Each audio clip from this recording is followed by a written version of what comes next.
Here is the Honda CR-V. Let's go ahead and open up the driver's side door.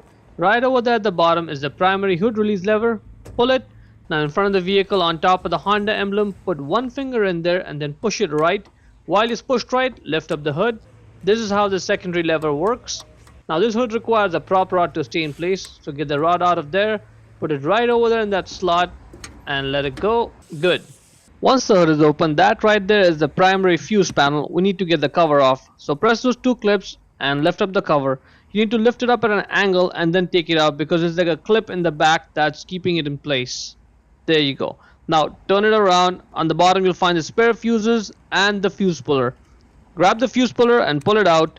Now inside the car, right over there at the bottom is the secondary fuse panel right there.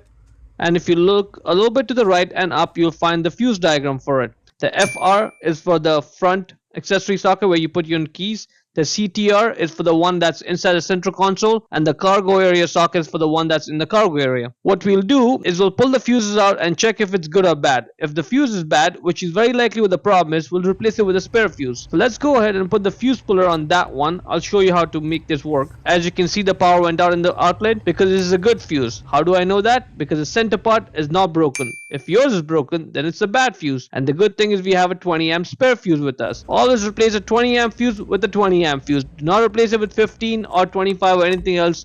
Only replace a 20 with a 20. And let's check the center part of this spare fuse. This is looking good. Put it back in the original place. Power's back on. Now let's repeat this process for the other two outlets. Pull the fuse, power is gone, the fuse is good. Put the fuse back on and power is back on.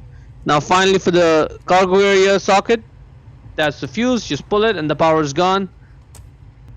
Again, it's a good fuse, so just put the fuse back on and power is going to be back on. Now let's just put the fuse puller back in. Make sure the back part of this cover is engaged properly. And then just press it down to secure it, and that's about it. To close the hood, first push on the hood, get load off the prop rod, get it out of that slot, put it back in its place and secure it. Now lower the hood and slam it shut. Hope you found it useful. Before we go, let me give a quick shout out to Naya Motors Inc. for letting us use the car today to film the videos. They are a used car dealer here in Ottawa, Canada. Check out the link in the description for their entire inventory.